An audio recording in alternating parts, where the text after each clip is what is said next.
Olá pessoal, sejam muito bem-vindos ao Canal Médico. Hoje nós vamos abordar um assunto de extrema importância para o médico, né, que sofre um processo, que é um tema que divide águas, seja para o bem, seja para o mal. Hoje nós vamos falar sobre a perícia médica em processos judiciais. O que isso influencia no processo judicial, quais são as consequências, tanto para o médico, enfim, para as partes como um todo. Tá? Então hoje eu tenho o grande prazer de receber aqui a doutora... Primeiramente, as mulheres primeiras, né, doutor? Por favor. A gente tem a doutora Raiane Maia, que é advogada pós-graduada em Direito Médico pela UERJ, especializada na defesa médica. E nós temos o doutor, presença ilustre do doutor Carlos Alberto Rezende. Ele é médico especialista em ortopedia e traumatologia, né, medicina do trabalho, medicina legal e perícia médica. Tem vasta experiência em perícia médica e veio aqui para nos abrilhantar com o seu conhecimento, né, na expertise médica. Então, eu abro a palavra para os convidados. Primeiramente, eu gostaria de fazer uma pergunta para o Dr. Carlos. Dr. Carlos, você poderia explicar para os nossos ouvintes o que é exatamente a perícia médica, qual é a função da perícia dentro de um processo judicial? Bom, já agradeço a você, a Raiane e ao Canal Médico a oportunidade de abordar esse tema que foi praticamente a minha vida profissional. A perícia médica é uma prova realizada por profissionais médicos que vão auxiliar o juízo. Uhum. Um juiz ele vai julgar uma série de situações e ele não pode ser especialista e conhecê-las a fundo. Então ele vai lançar a mão de médicos especialistas em perícia. Perfeito. E deixa eu estender a pergunta um pouco mais. O que te levou para essa área, Dr. Carlos? De perícia médica, vamos fazer aqui vamos rebobinar a fita um pouquinho. Assim, uma história de vida. No primeiro ano de formado, eu passei num concurso para o INAMPS, que era a área de saúde. Fui ser staff do Hospital de Bom Sucesso, ali na Avenida Brasil. Uhum. Um pouquinho depois fiz outro concurso público federal, e aí apareceu esse tema, a perícia, essa oportunidade, aí fui para o INSS fazer perícia oficial pública, né? E com o tempo apareceu a possibilidade de fazer a perícia judicial particular, é um tema que sempre me atraiu. Perfeito. Era uma faculdade era uma especialização na parte de perícia médica, numa faculdade, numa instituição de ensino, era mais ou menos isso? Não, na minha época não. Uhum. Só que no INSS a gente tinha lá os colegas bem mais antigos, né, experientes, e você aprendia na prática. Sim. Posteriormente começou-se a ter cursos, pós-graduações, residências. E, doutora Raiane, agora eu vou endereçar a pergunta para a nossa doutora da mesa. É uma pergunta bem direta. Doutora Raiane, quem pode solicitar uma perícia dentro de um processo? Primeiramente, eu gostaria de agradecer a oportunidade de estar aqui mais uma vez. O primeiro programa que a gente fez foi Nem Tudo é Erro Médico. Inclusive, quem não assistiu, corre lá no canal para assistir, porque ficou bem bacana. Verdade. Onde a gente trouxe aí as possibilidades de erro, se tudo realmente é um erro médico, como costumam classificar, nem tudo é. Então, assistam, um tema importante para médicos, para a sociedade em geral. E hoje a gente está abordando esse tema de suma relevância também, que é a perícia, um tema que é importante para médicos, para as partes de um processo, muitas vezes para um paciente. A perícia ela pode ser crucial para o desfecho de um processo. Então, quem pode solicitar a perícia dentro de um processo? As partes, elas podem solicitar. Então, se elas entenderem que é necessário esse meio de prova, né, que a perícia ela nada mais complementando o Dr. Carlos, que a ciência é serviço da justiça. Uhum. Então, seja ela contábil, seja ela em qualquer área, ela é uma ciência, que a gente está falando da parte médica, que vai servir de alguma forma para aquele desfecho processual. Então, as partes, identificando que esse meio de prova é importante para o desfecho, eles podem solicitar ou o juiz pode determinar essa prova de ofício, né, quando ele considera necessário para poder proferir sua sentença. Continuando essa pergunta, vou fazer mais uma extensão, né?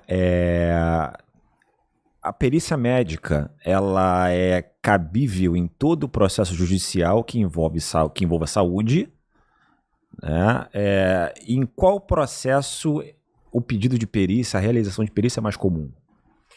Assim, com exceção dos juizados, porque os juizados especiais cíveis trata daquela que o pessoal chama de pequenas causas, né? Então, os juizados especiais, eles não comportam a possibilidade de perícia, não só perícia médica, mas outros tipos de perícia. Então, tirando os juizados, a perícia pode ser solicitada na área civil, na área trabalhista, até mesmo na área de processos criminais, para identificar, por exemplo, na seara trabalhista, se alguma situação está insalubre, se aquele empregado tem direito a algum adicional ou não, a perícia pode ser muito relevante. E na área civil, até para a própria questão de erro médico, de casos de saúde, onde se está discutindo ali uma cirurgia, um medicamento, um tratamento, a perícia também pode ser solicitada e é muito importante. Então, na maioria dos casos de saúde, ela é utilizada assim. Entendi. E em relação ao erro médico, que as pessoas falam tanto, né? Mas nem tudo é erro médico. A doutora Rayane acabou de relembrar aqui que a gente realmente não pode classificar tudo como erro médico. Não teve sentença transitada e julgada ainda, né? Então, dentro dessa seara do erro médico, qual a importância da perícia? Quando a gente tem uma situação de erro médico sendo discutida, se houve erro, se não houve erro, quem errou, por que errou? Acho que é justamente para isso, para identificar se aquele dano ocasionado àquele paciente foi derivado de um ato médico ou não, para justamente tirar a culpabilidade do médico ou responsabilizá-lo mais da forma devida. Então, a perícia ela é uma peça-chave na maioria dos processos de erro médico, quer dizer, que eles classificam como erro médico, né? Justamente porque ela consegue investigar e dar um parecer acerca da origem daquele ato. Será que aquela situação que ocorreu com o paciente foi originada de um ato médico? Ou será que foi algum problema no serviço hospitalar? Alguma questão, por exemplo, uma queda de uma maca, que aí deu origem àquele dano ao paciente?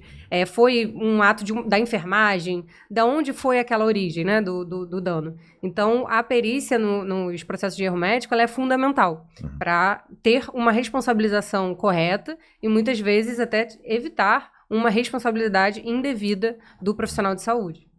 Perfeito. E, doutor Carlos, como é que funciona uma perícia na prática? A pessoa vai até o seu consultório, o juiz nomeia. Como é que funciona isso? Realmente o caminho? São 3 situações que eu trabalho, né? Na perícia federal trabalhista, na perícia estadual do Tribunal de Justiça e bem menos na perícia federal, explicitamente, onde o principal réu é o INSS. Perfeito. Com pequenas variações, as 3 justiças têm catálogos de peritos, né? Se abre lá o credenciamento e quem atender às especificações de cada justiça vai para um catálogo. Então, vamos dizer no meu caso, uma perícia trabalhista. Um empregado, ele de uma marcenaria, ele sofreu um acidente com uma serra, perdeu uma parte de dedo, uma parte da mão, voou um pedaço de madeira, furou um olho, uma coisa desse tipo, né? Uma lesão permanente ou não, né? Ficou um dano e que ele quer uma indenização, ele acha que a culpa foi do empregador, né? Sim. O juiz nomeia, eu estimo honorários. Sim. Esses honorários são oferecidos para análise para as 2 partes, aceitam ou não. Uhum. No final, o juiz homologa e determina a perícia. No caso que eu citei, a indenização vai ocorrer se houver o chamado nexo causal. Perfeito. Né? Perfeito. Então, foi isso mesmo. Estava trabalhando e a serra era ruim, a iluminação, pouca iluminação. Precária, né? Precária. A máquina não estava bem fixada no chão, deu uma balançada, minha mão foi e eu perdi o dano. E é isso que a gente vai esclarecer lá, tecnicamente. Começa a entrar também uma questão de periculosidade, de insalubridade, que aquele empregado esteja inserido ali, né, naquele local, né? E isso também pode ser averiguado ou realmente é só para saber por quê, como ele perdeu o dedo, a mão, por quê? Bom, essas duas categorias de dano, vamos dizer assim, né? Os danos causados por insalubridade e por periculosidade também geram um grande número de perícias, né? Uhum. Então, dentro de um hospital, várias categorias vão estar expostas, por exemplo, ao risco biológico. Perfeito. De contaminação por vírus, bactérias e fungos protozoários. Agora, nem todos, né? Inclusive, hoje em dia, dentro dos hospitais, se tem muitas enfermeiras em cargos de administração e de gestão e muitos médicos também em cargo de gestão, que às vezes passam muito longe dessa possibilidade de contaminação, né? É isso. E digamos que, por exemplo, no curso desse processo, a parte autora venha a falecer e a perícia já foi designada. O que acontece nesse caso? Morreu, não tem como fazer essa perícia, né, mais direta no autor / paciente. Como é que isso acontece? Caso tem um óbito? A maior parte das perícias são as perícias diretas, sim, né? Em que o perito e os assistentes técnicos, quando indicados, vão até o local do autor, ou chama-se o autor a um consultório, e ele é entrevistado, é feita a anamnese, o exame físico, o perito vai emitir um laudo depois, esse laudo passa pela apreciação das partes. Perfeito. Os assistentes técnicos das partes, eles vão emitir pareceres, que o laudo é apenas o feito pelo perito. Assistentes técnicos fazem pareceres. Pareceres concordantes, discordantes ou não sei. Depende. Depende, né? E isso é levado ao juízo, que é quem vai decidir. Havendo o falecimento, ela passa a ser uma perícia indireta. Perfeito. Sendo que, dependendo, o falecimento pode encerrar a causa também. Se era uma causa para que fosse realizado um determinado tratamento médico personalíssimo, né? Houve o decurso, a princípio termina. Sim. A menos que se queira um dano moral, uma indenização. Sim. Que aí as partes poderiam se habilitar, né? Sim, aí tem toda a parte de habilitação de herdeiros e tal, etc. Aí é com a doutora. É com ela. E essa questão da perícia indireta, que é nada mais do que uma análise documental, né? Do que consta ali no processo, né? Porque ele não vai poder mais fazer a perícia direta daquele paciente que ou já veio a óbito ou já realizou a cirurgia. Isso acontece muito nos processos que a gente tem de cirurgia pós-bariátrica. Por exemplo, as reparadoras, né? Chamamos de reparadoras. A gente tem atuado muito com isso, porque os planos vêm negando as cirurgias reparadoras pós-bariátricas. E aí, quando a gente consegue uma tutela antecipada, o paciente faz a cirurgia antes da perícia. Depois, o plano pede a perícia para identificar se aquele procedimento tinha um caráter estético ou se realmente tinha um caráter reparador. Assim, geralmente tem caráter estético. Salvo situações que ali você vê que a parte está querendo fraudar uma questão. Não, geralmente tem reparador, né? Reparador, perdão. Então ele está querendo dar uma recalchutada na máquina, né? Aproveita o ensejo e isso também tem um pouco de culpa do médico. Sim, né? Botam lá. Porque nada disso iria acontecer se o médico se negasse, né? Então, mas geralmente é reparador. Mas assim, as operadoras de saúde elas vêm pedindo realmente a perícia técnica para determinar se é reparador ou se é estético, acho que é mais uma questão de ganhar tempo. Porque, né, eu creio que quando uma pessoa dá entrada numa demanda, enfim, distribui uma ação, para ser mais claro, a pessoa ela está de boa fé. E nessa situação leva a gente a discutir um ponto crucial do chamado erro médico, que o Conselho Federal de Medicina pede que não se chame mais erro médico. É isso. Porque às vezes a gente vê na televisão, o plano de saúde tal não deixou eu internar para fazer a cirurgia. A chamada é erro médico.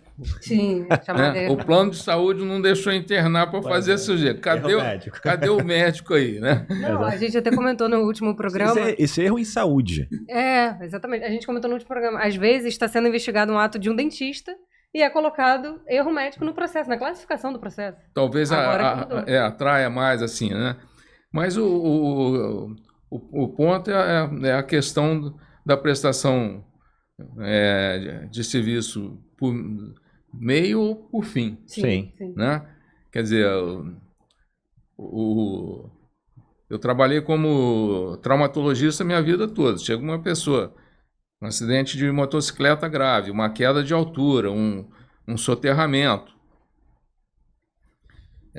Você não pode ter um compromisso de resultado. Sim, né? Claro. Você tem um compromisso de qualidade, de aplicar as técnicas aceitáveis, né? Segundo os protocolos mais comuns, segundo as condições do hospital que você trabalha, porque um hospital de interior não adianta pedir ressonância magnética todo dia, e se tiver o aparelho, né? Hiperbárica se tiver o aparelho, né, de ressonância, é difícil. Né?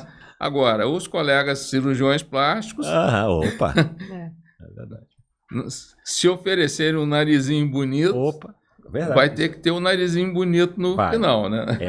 E a perícia é muito importante até para identificar, por exemplo, casos como esse, né? A responsabilidade médica via de regra de meio, não é de resultado, como você bem abordou. A não ser que se trate de uma cirurgia eminentemente estética, né? Onde se busca ali só uma melhora estética. O que o tribunal diz, o que o tribunal entende é que não há perfeição, há melhoramento. Se teve melhoramento, mesmo na estética, tem que ter um melhoramento, não é perfeição.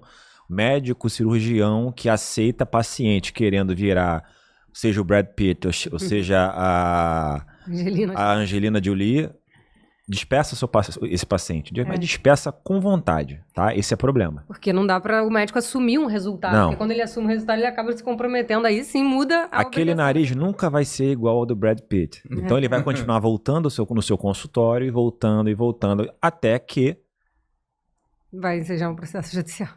A bomba vai estourar. Esse processo vai acontecer.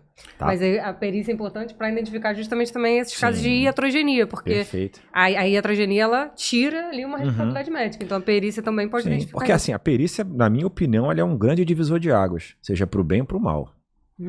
Né? O juiz, claro, o juiz ele é perito na área jurídica, ele não é perito na área médica. Então, geralmente o que o perito diz, o juiz ele leva em consideração esse laudo para elaborar a sentença de mérito. Claro. Né? Mas ele não está adstrito realmente ao laudo. O juiz pode decidir até pela questão do princípio do livre convencimento do juiz natural, enfim. Tá? E eu lembro do primeiro curso de Direito... Perdão, princípio do livre convencimento motivado. O primeiro curso de Direito Médico que eu fiz, que foi da EMERGE, né, da Escola de Magistratura aqui do Estado do Rio de Janeiro, um desembargador que tinha vindo do Ministério Público, ele falou, o médico ele não pode ser bonzinho, ele tem que ser justo. Se ele for bonzinho, isso pode sair caro para ele. É até um trabalho judicante, né? Se você olhar melhor. É um trabalho de juiz. Tem que ser justo, mais duro, mas justo. Mesma coisa médico, só que em área diferente, né? E vem cá, me diga uma coisa. É possível a presença de um advogado na perícia médica? O que vocês acham disso? Como é que você tem visto na prática? Vamos lá. Depois eu vou falar nossa experiência também. Tá, bom, primeiro o Conselho Federal de Medicina não quer que seja permitido. Tá? Eu até concordo, tá? Eu sou advogado, mas eu concordo com isso. A argumentação é que é uma prova técnica. Sim. No caso, o advogado é técnico em direito, não nas partes médicas principalmente. Ele vai mais tumultuar do que ajudar. Ainda mais se a coisa estiver correndo de uma forma que ele não queira, né? Sim. Pois é. O perito tem que estar bem à vontade durante a perícia, não pode se sentir pressionado.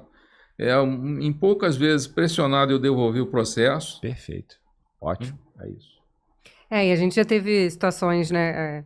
Às vezes, quando a gente está pelo autor, por exemplo, o autor acha que o advogado pode acompanhar. E, recentemente, o TJ do Rio até tem uma resolução impedindo a presença do advogado na perícia presencial, justamente para evitar esse tipo de conflito. Porque, imagina, né? Um advogado, tudo bem, quando vai de uma parte, ele já pode influenciar. Imagina os dois advogados, cada um de uma parte, querendo cada um defender seu direito, e o perito ali no meio tendo que ser imparcial, né? Vai restar prejudicada a perícia.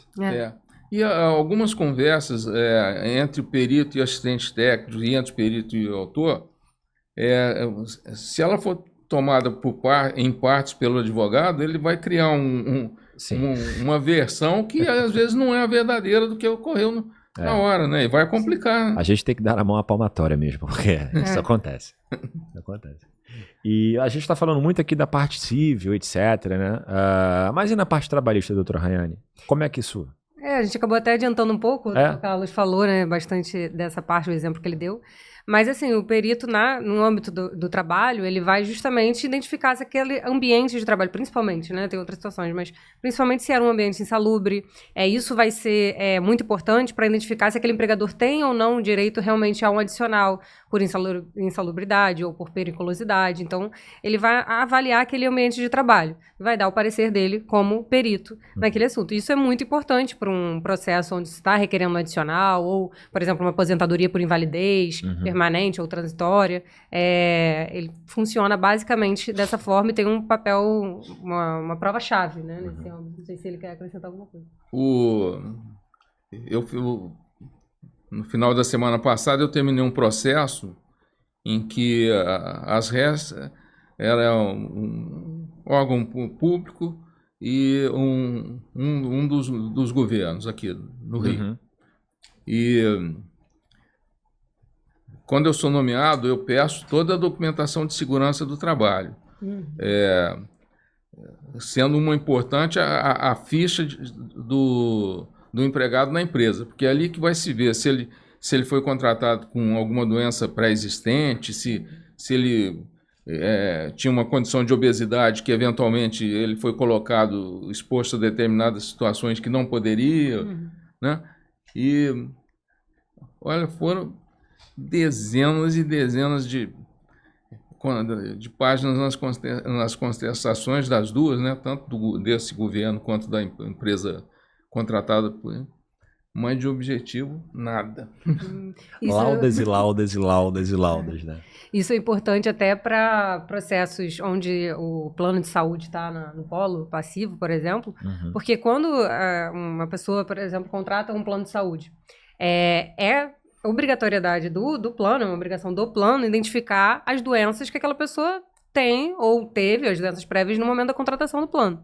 Então, se o plano, na declaração de saúde, ou se o paciente omite, porque isso ocorre também, infelizmente, né? Tem pacientes ou corretores que, na contratação, acabam omitindo determinadas comorbidades, mas o plano precisa identificar isso antes. E aí, o trabalho da perícia, nesse momento ali, é muito importante também, porque depois, se esse paciente vier a requerer alguma cirurgia, algum tratamento relacionado àquela doença pré-existente que ele não sinalizou na declaração de saúde, ou que o plano não constatou porque não teve a perícia correta, o plano pode acabar sendo obrigado a cobrir aquele tratamento porque não teve a perícia prévia por parte do plano.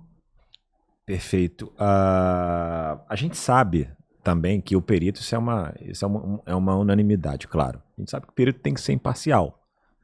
Mas ele pode emitir algum tipo de opinião sobre o caso que ele está analisando? Ou como é que você vê isso, doutora Rayane?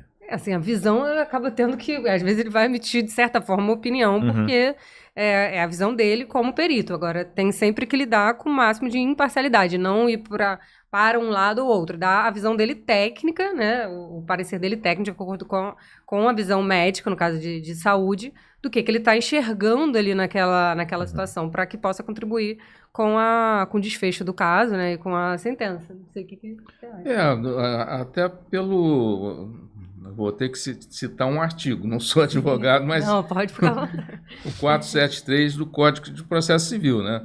O perito não pode emitir opinião pessoal. Sim. Né? Agora, tudo que vai sair da tua formação tem um caráter pessoal. De opinião, né? Opinião, não tem como não votar. É uma opinião técnica, embasada na melhor medicina, claro. Mas não deixa de ser realmente uma opinião. Claro. Não pode ser uma opinião pessoal a técnica. Isso não pode mais ser. E a outra coisa perito não dá instrução para juiz, né? É isso que eu estava até conversando com ele antes da gente entrar aqui. Eu falei assim, tem pessoas que já colocam nos quesitos para o perito, né? Houve erro médico ou não houve? Ora. E aí já tá o certo, né? Como aí tá pedindo para levar uma bronca, né? Ora, meu. Eu não posso estar... Essa opinião de mérito não cabe a mim. Exatamente. O certo é o perito não responder, constatar se houve um erro ou não. Ele vai colocar a visão dele, quem vai decidir é o juiz. Ele vai dar os caminhos para o juiz seguir e o juiz vai realmente tomar a decisão dele. Né, através, obviamente, do livre convencimento motivado. Exatamente isso. E a gente sabe também que tem a figura do assistente técnico, né? As partes podem nomear assistente técnico. Qual é o papel do assistente técnico? Doutora Rayane primeiro e depois doutor Carlos, eu gostaria de ouvir. Ele vai funcionar como um auxiliar da parte ali na perícia. O assistente técnico, por exemplo, ele pode acompanhar a perícia, diferentemente do que a gente viu aqui do advogado. Porque ele também deve ser, no caso de saúde, né, um médico que entenda da situação, não necessariamente da área, mas a gente indica que seja, né, da área também.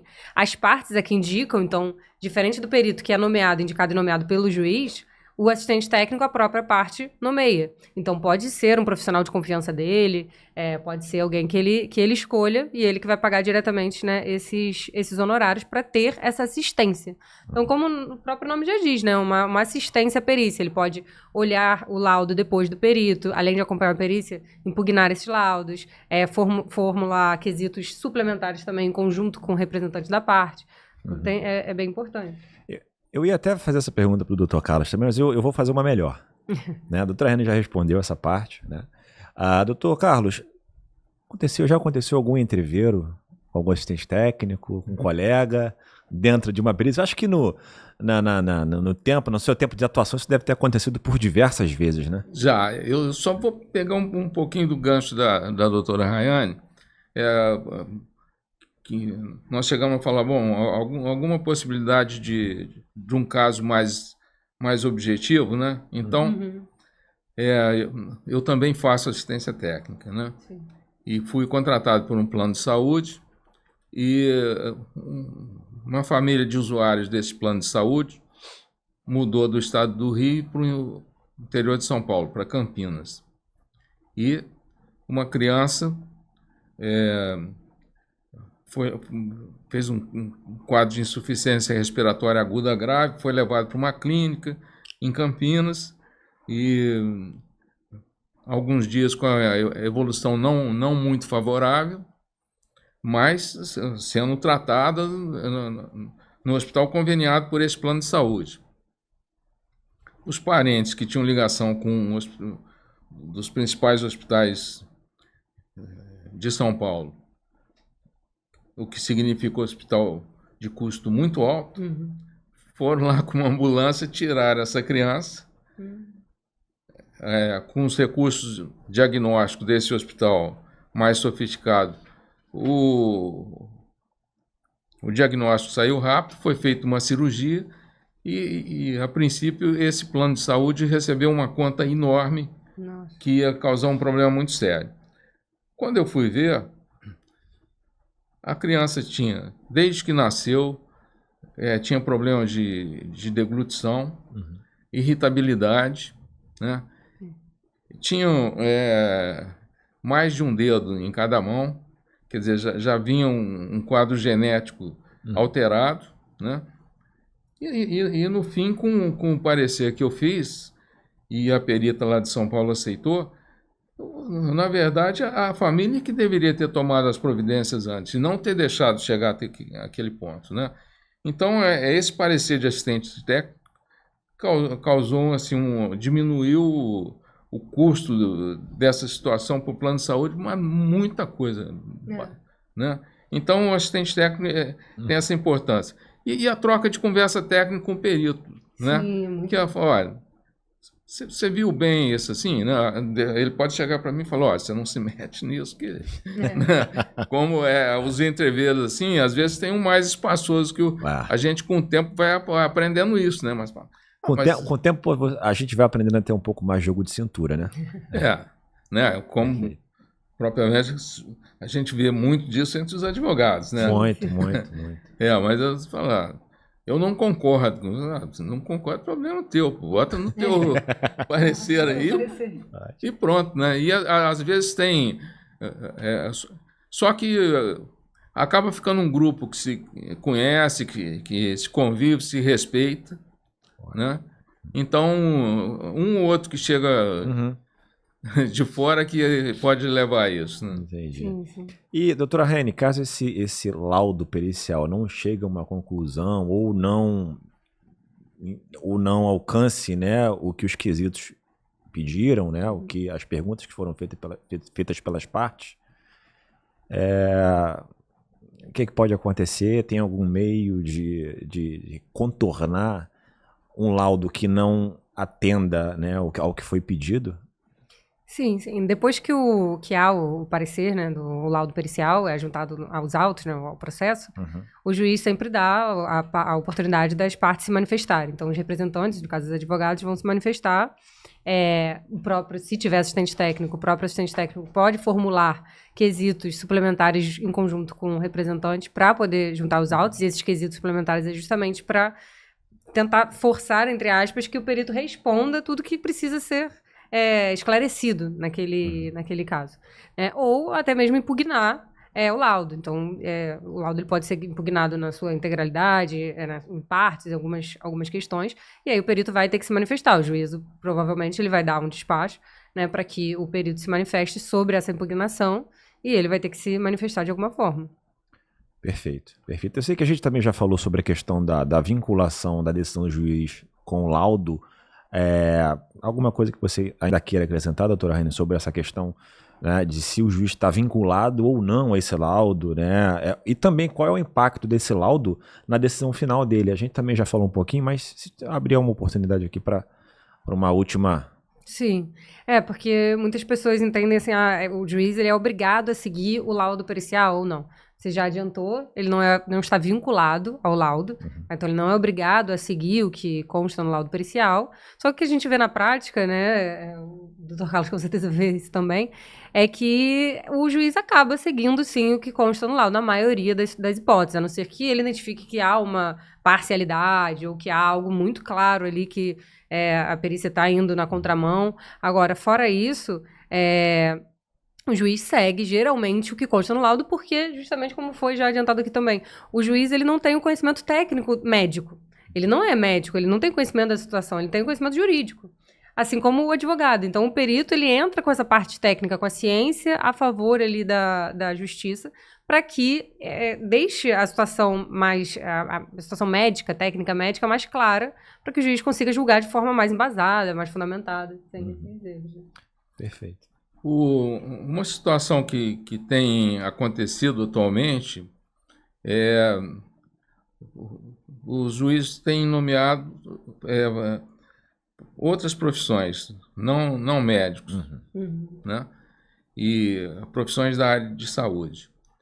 E a gente tem visto que, no segundo grau, uma boa parte desses processos essas sentenças são anuladas e volta para a perícia médica, porque não tem nada contra Mas tem que ser profissionais de outra área. Eu especialista, sou né? casado com uma psicóloga, né? Então, Mas tem que ser especialista. mas Não, não é tem que ser E médico, da né, área, pelo sim, menos. um especialista da área que está sendo debatido ali no pois processo. e eu, por exemplo, diagnóstico é exclusivo de médico. É. Então não pode uma outra profissão falar, mas eu sei o que é um entorse de joelho, o que é um derrame e tudo, mas quem faz diagnóstico é médico, né? A gente até tem um processo também que é de um método Terasult, que é um método pouco assim, discutido, pouco conhecido. E nesse caso específico, o juiz entendeu pela necessidade também de ter uma parte de fisioterapia, mas é uma fisioterapia específica. Agora, o perito que ela nomeou era um médico neurologista. Então, assim, teve ela depois também a parte de fisioterapia, mas tem que ter um médico ali para poder dar o diagnóstico, para poder esclarecer a situação, né? Não adianta ser só o profissional de outra área. Perfeito.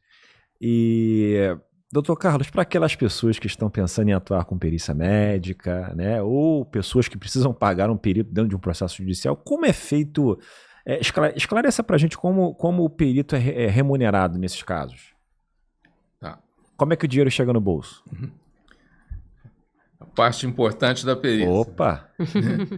A perícia federal, em que o principal, nessa área, o principal réu é o INSS, não sei se eu estou exagerando, mas talvez chegue a 1 milhão ou mais de perícias. Uhum. Então, o valor de honorário é extremamente baixo. Agora, os colegas que gostam de fazer a federal, eles dizem, mas no tempo que você leva para fazer um laudo trabalhista, eu faço 10 federais. Então, Acaba ganha no volume. Né? Mas tem uns federais também que dão trabalho e vai e volta para manifestação e tal. Né? Na perícia trabalhista, eles colocaram um valor muito baixo, que praticamente todos os juízes estão ultrapassando. Quem não está ultrapassando não está tendo perícia. Né? Agora, não conseguimos mudar, porque na chamada reforma que teve nessa parte das leis trabalhistas, o honorário pericial poderia ser tirado até de outras verbas do processo. Né? Quer dizer, quem ganhasse horas extras, o dano moral e tudo, eu tiraria para pagar. Um ministro do Supremo terminou isso. Então, nós estamos bancando a justiça trabalhista, com gasolina, informática, secretária e tudo mais, para receber ao final, sendo que o valor estimado pelo perito, homologado pelo juízo, ao final, só vai ocorrer se a ré for sucumbente. Ou perder, né? Se o autor perder, como a justiça gratuita está sendo dada sem limite, né? O ônus da perícia fica com o perito, que não vai receber nada. Né? Agora, é diferente se for assistente técnico, né? Quando você atua como assistente técnico, você cobre seus honorários e a parte que requer... Aí já é uma atuação particular, né? Entendi. Aí eu não conheço ninguém que esteja trabalhando para receber ao final. Sempre. Verdade. Sempre Depois fica mais difícil de cobrar, né? E ainda em termos de honorários, quem era sempre a procurada era a Justiça Estadual, com honorários grandes, né? Erro médico tinha os honorários assim de encher os olhos, né? Opa. Mas o segundo grau agora reduz e quem quiser... Tá reduzindo o honorário? Tá reduzindo dano moral. Tá reduzindo até o honorário do advogado que gera da perícia. Tem juiz cortando na raiz valor de causa, né? Porque o advogado ganha 10% mínimo. O valor da condenação, do proveito econômico obtido, enfiou por equidade, caso isso não possa ser auferido. Então, se você tem uma ação de um medicamento de alto custo, fibrose cística, né? Que é com tricafta. O tricafta é caríssimo. Tem valores de causa que ultrapassam 2 milhões de reais, 3 milhões de reais, 4 milhões de reais. E, por lei, o advogado, caso vencedor, tem direito a 10% de 4 milhões, que dá Aí não pode, né? Pois é, eu tenho visto muita decisão nesse sentido. Ou corta na raiz o valor da causa, tá? De ofício, ou desobedece o artigo 85 do CPC, que é essa questão de 10 a 20% sobre a condenação, que é o todo, o proveito econômico obtido pela parte, o proveito econômico obtido por essa parte foi um medicamento de alto custo. Logo, o tratamento ele é contínuo, então você faz um cálculo de 1 ano de tratamento, tá? Para você poder colocar o valor da causa. E o juiz está dando por equidade, está atravessando, não 10% não. Dá 10 mil que tá bom. É assim, o juiz... Aí tem que recorrer. Aí recorre, e aí o tribunal é uma briga danada, doutor Carlos, é uma briga violenta. É bem feio. Acaba conseguindo, mas só... Mas é com muito esforço. Eu tive um caso assemelhado, que foi uma pessoa que levou um choque elétrico de grande intensidade. Aí ele teve um braço desarticulado, braço esquerdo desarticulado e o membro inferior direito desarticulado. Só que o advogado dele, instruído, ele queria 2 próteses eletrônicas. Não tem como essa prótese ser funcional, porque ele não tem como adequar a instalação dela. Ele poderia ter uma mais simples, né? Mas que funcionasse, uma mais simples, que fizesse apoio com a mão boa dele, né? Agora, ele não ia conseguir mexer com uma prótese eletrônica em cima e uma prótese eletrônica embaixo. Agora, passa de 100 para 1.000 o custo. Isso é muito importante. Até, por exemplo, cirurgias, prótese mamária. Às vezes no laudo consta que tem que ser aquela marca específica, ou porque tem algum convênio, ou porque acaba botando ali uma marca específica. E a perícia, ela identifica realmente essa marca, esse modelo é necessário para aquele paciente ou não. Porque se não for necessário, o plano pode até cobrir. Vai fazer o tratamento, vai fazer a cirurgia adequada, mas não necessariamente com aquela prótese, o que reduz um custo. Então, assim, é lógico que depende também de onde a gente está, de quem a gente está defendendo no caso do advogado. Agora, para termos de justiça, de desfecho processual justo, a perícia contribui de forma essencial, né, nesse sentido. Perfeito. Gostaria também de pedir a vocês um conselho para os nossos telespectadores que estejam passando por um processo judicial, né, que envolva realmente a perícia médica. Quais os conselhos vocês dariam para essas pessoas? Algo mais pessoal? Não sei. Sem puxar a sardinha pro nosso lado. Já puxando, né? Já puxando. Tá. Mas é verdade isso que eu vou falar. Porque, assim, na faculdade de Direito, né, a gente não vê, né, na grade curricular ainda não existe o tema, por exemplo, Direito Médico. Perícia, muito menos. Como formular quesitos periciais, como impugnar um laudo pericial, isso não existe na faculdade de Direito. Então, assim, a gente precisa passar por uma especialização. A gente teve a sorte de fazer juntos na UERJ. E ter uma prática voltada a essa área, né, para que a gente consiga entender esse universo, que é muito peculiar, é muito específico. É a melhor turma de Direito Médico da história da UERJ. A gente fala isso. Da UERJ. Nós achamos, né? Não, aqui é todo mundo todo mundo é voto vencido, menos a gente. Que é a melhor turma realmente. Mas aí, assim, a gente precisa dessa especialização para conseguir fazer uma boa impugnação, para conseguir formular bons quesitos. Então, primeiro, busque um escritório que seja realmente especializado, que entenda desse cenário. O que a gente pega de erro em processo que já começou e a gente tem que fazer... E não tem como corrigir, muitas vezes. Muitas das vezes você só tem como administrar e tentar levar para um caminho que seja menos desfavorável. Porque, assim, geralmente o negócio está bem feio. Seja erro de fundamentação, seja erro de falta de provas ou pedidos. Pedidos que ou são... A gente chama de uma forma mais infra, né? Ou seja, ele pediu menos do que deveria. Geralmente menos do que deveria, né? Nunca mais. Então, assim, a pessoa está pecando por falta, não pelo... Eu, se eu fosse não especialista na área de direito, eu pecaria por excesso. Tranquilamente. Ou deixa de colocar algum quesito crucial para o desfecho, ou deixa de juntar documentação, e foi até o que o doutor Carlos falou. A justiça, ela demanda provas. A análise pericial, quando ela não é presencial, ela vai ter que ser indireta pelo que consta ali nos autos. Não, e na hora da perícia, na hora de formular quesitos também. São quesitos específicos, muito específicos. Mas Com muito estratégia. Com Então ele não especificidade. sabe o que vai perguntar. Ou ele acha que sabe É. que vai perguntar, e isso acaba prejudicando, inclusive, o direito do próprio cliente. A minha opinião, a faculdade de medicina é a mesma coisa. Um ou outro está querendo começar a ter uma cadeira ou junto de uma parte lá relacionada à perícia e tudo, né? Mas eu acho uma coisa importante, que o assistente técnico ele participe antes de entrar nos quesitos. É muito importante. Às vezes a gente vê lá, sabe, Exatamente. a chave daquilo, né? Uhum. Foi uma coisa, foi perguntado, né? Como que foi? Já fez isso já aconteceu, não sei o quê. Mas aquele ponto-chave. Uhum. Como é que foi feito isso? Qual o resultado?